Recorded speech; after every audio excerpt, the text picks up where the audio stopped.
My name is Lawrence Baraza from Metropole TV. One of the key challenges we've had in the MSME sector is access to credit, financial literacy, and perhaps maybe it could be a matter to do with credit information sharing, because banks have released their financial statements, and one of the key highlights has been high rate of non-performing loans, and they have lowered their loan books due to that matter. Do you want to talk about that as far as access to credit is concerned among MSMEs? Thank you. I think we've had a challenge. The biggest challenge I must confess to our MSME growth is access to credit. Why? Because most of MSME, they operate in an environment that most of the time is seen to be informal environment, so therefore it seems to be a bit risky. They don't, and you realize most of MSMEs, they don't have collaterals, especially these traditional or rather conventional collaterals, like they don't own properties, they don't do what. And the fact that most of them are also not working, because if you look at a workforce of 20 million, only 3.5 million Kenyans are formally engaged who have a pay slip. So still you do not have the benefit of your pay slip to take up a loan. So you see now what is happening is that for them to access credit has become so difficult, and for the financial institutions that have come a little bit, have lowered their threshold so that they can accommodate. When it comes now also to the market, you find MSMEs are faced with other natural shocks. For example, we all know that it all has not been well globally in terms of inflation. We have experienced high inflation, and this one goes down also to affecting our MSMEs on how they operate, because the cost of production also comes up, the cost of life, the cost of living, and so many things increases. So how are we managing that? So what we are doing is that we are coming up with strategies to de-risking MSME. And the first one is what you've talked about, the credit sharing, information sharing. And we've been having conversation with a number of CRBs and see how do we start developing then an alternative data. How do we start coming up with a credit information sharing system that is molded around alternative data? And what are these alternative data we're talking about? We're talking about business-oriented data, so that there is a clear definition between my personal character and the business character.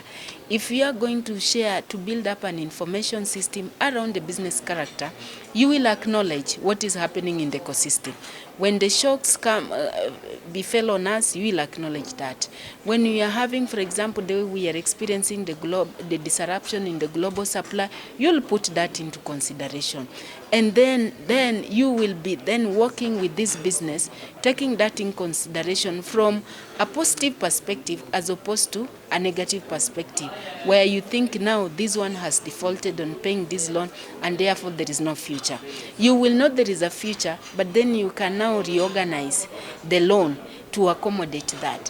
Where you would have expected, let's say maybe the grace period is 6 months, maybe you'll be able to expand that, taking into consideration now the data, the information that is available, and the situation which is happening, then you restructure the loan to accommodate that. So we are having that conversation, and I want to believe in the coming months we are likely now to come up with a system that is alternative data driven.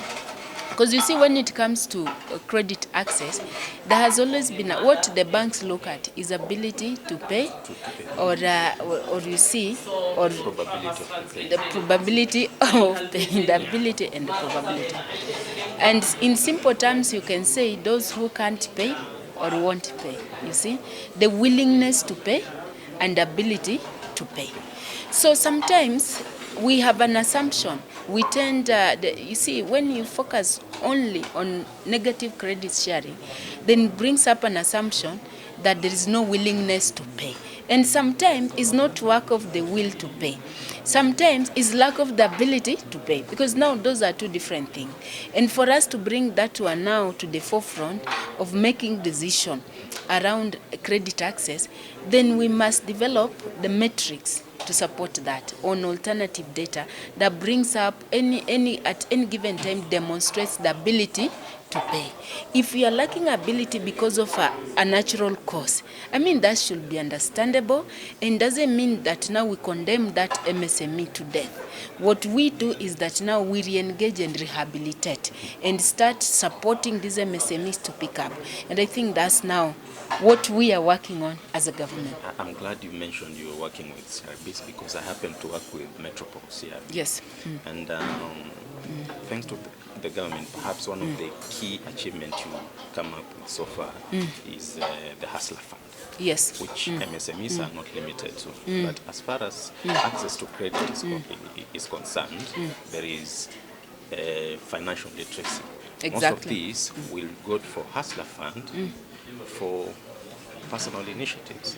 So, and there has been a huge NPL as far as Hustler Fund is concerned. What is your future plan? Do you plan to work with CRBs to ensure there is... I think first and foremost, we need to change the notion around CRBs. Credit reference bureaus are not bad. I think there has been this negative notion around them that where now in terms of how people are using information from there.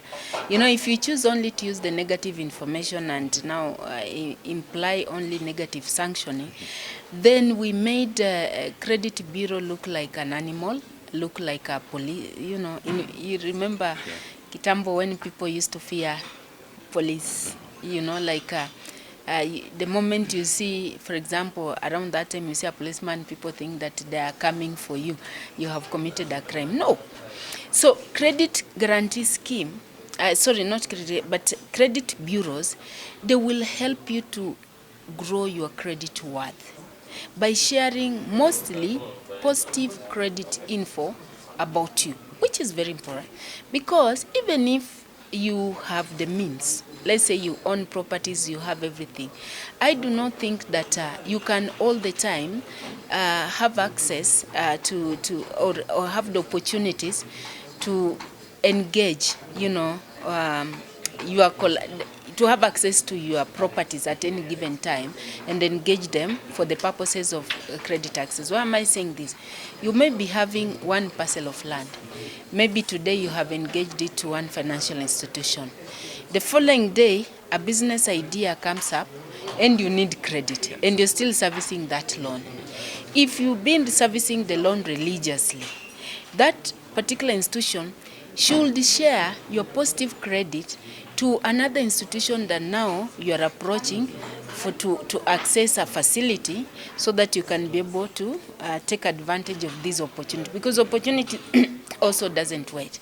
So, and you see, you can go to that institution just based on the positive credit info from the previous institution, then they should be able to give you a facility without asking you again to produce a collateral. So what we are saying, we want to focus on the positive credit sharing, which is a huge opportunity that will give MSME an access to facilities as and when they need it.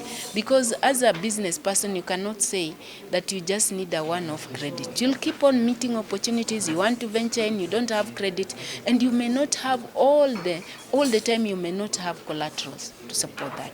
You may have committed your collateral somewhere, but how do you benefit from your good credit score in that particular institution? Can it be shared? But you know what used to happen is that people are only sharing negative credit info, they're not sharing. Now when it comes to NPL, one of the Hustler Fund, one of the things that we need to understand is that Hustler Fund is an intervention. And the good thing that is did is that their first product, which is the personal loan, set the base. Through that product, we're able to determine the credit visibility of Kenyans. So today, as we speak, 22.7 million Kenyans have accessed the Hustler Fund. So in it, we already have built a database of them. Now, this database is very crucial because your unique identifier is your ID card, and which is now integrated to your telephone number. So because we had the element of rehabilitation, and if genuinely you're borrowing Hustler Fund to empower yourself, even if right now you do not have ability to pay, you are still within that ecosystem that you could be supported and pay. But you also know for sure that we have also rogue beneficiaries who are borrowing for the sake of it, just thinking that they're punishing anybody, that moral hazard, around that. So we are saying for them, we know, because we know them. We have a database, we know them. We will still follow up on them. And if we find somebody who has means, who is able to pay and has just refused to pay, then we are going to now move that, start looking at the negative sanction, which now means we have to forcefully recover. But again, why are we saying? Because remember, having 22.7 million Kenyans, it means this is nearly 3/4 of our adult population. So meaning everybody, majority of Kenyans of the adult age have interacted with that. So, and most of these people, some of them are engaged economically, some of them are unemployed, who we are trying now to support to see how now they get engaged economically. So along the way, they are still within reach. So nobody can say that we ran out, because this was to intervene for you. And you only subscribe to an intervention if you have a need. So the responsibility is still upon them. However, we know there are quite a number of them also, good beneficiaries who have been borrowing religiously, some of them regularly, every day, and are repaying. Now these people, we cannot punish them because of the bad ones. So we are also able now to isolate these good beneficiaries, and these good beneficiaries now scale them up to higher opportunities. And who knows, some of them are doing very good business with potential to grow into large farms. And when they grow to large farms, these large farms are going to generate job opportunities for these other ones who are coming in for the sake of it. So it is something that I think it will still self-check itself.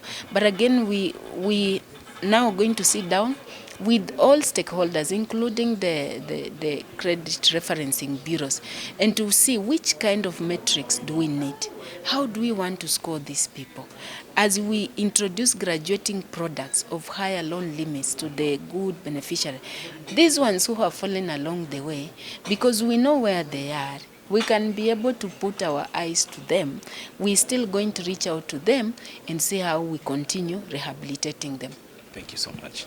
Thank you.